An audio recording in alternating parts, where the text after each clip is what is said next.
जिंदगी में हर इंसान कभी न कभी दुख से गुजरता है। बीमारी, बुढ़ापा और मौत, ये ऐसी सच्चाइयां हैं जिन्हें कोई टाल नहीं सकता। लेकिन जब कोई अपना हमसे बिछड़ जाता है तो सबसे मुश्किल काम होता है उस सच को स्वीकार करना। द सर्मन एट बेनारस हमें यही सिखाता है कि दुख से भागकर नहीं बल्कि उसे समझकर ही शांति पाई जा सकती है। यह कहानी गौतम बुद्ध के जीवन और उनके पहले उपदेश पर आधारित है। बुद्ध का जन्म एक राजकुमार सिद्धार्थ गौतम के रूप में हुआ था। उनका बचपन ऐशो आराम में बीता। उनके पिता ने उन्हें दुनिया के हर दुख से दूर रखा ताकि वे कभी दर्द, बीमारी या मौत का अनुभव न करें। लेकिन एक दिन सिद्धार्थ ने 4 दृश्य देखे। एक बीमार व्यक्ति, एक बूढ़ा व्यक्ति, एक मृत शरीर की यात्रा और एक शांत सन्यासी। इन दृश्यों ने उन्हें अंदर तक हिला दिया। उन्हें पहली बार एहसास हुआ कि दुख, बुढ़ापा और मौत हर इंसान के जीवन का हिस्सा है। इसी समझ के बाद उन्होंने अपना महल, परिवार और राजपाट छोड़ दिया और सत्य की खोज में निकल पड़े। कई वर्षों की तपस्या और साधना के बाद बौद्ध गया में पीपल के पेड़ के नीचे उन्हें ज्ञान प्राप्त हुआ। इसके बाद वे बुद्ध कहलाए, यानी वह व्यक्ति जो जीवन की सच्चाई को जान चुका हो। ज्ञान प्राप्त करने के बाद बुद्ध ने अपना पहला उपदेश बनारस में दिया। यह उपदेश एक साधारण लेकिन बेहद भावनात्मक कहानी के जरिए समझाया गया है। किस्सा गौतमी नाम की एक महिला का इकलौता बेटा मर गया था। वह इस सच्चाई को स्वीकार नहीं कर पा रही थी। अपने बेटे को जिंदा करने की उम्मीद में वह उसके शव को लेकर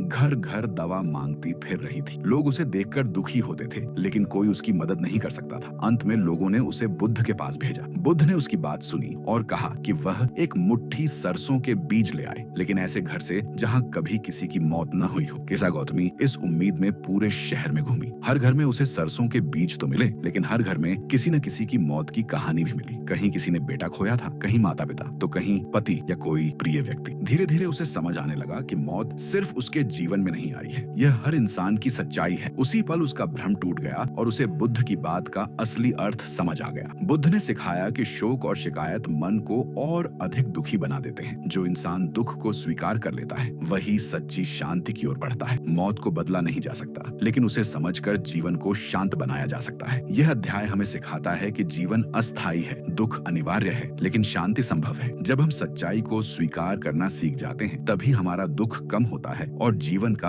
असली अर्थ समझ में आता है।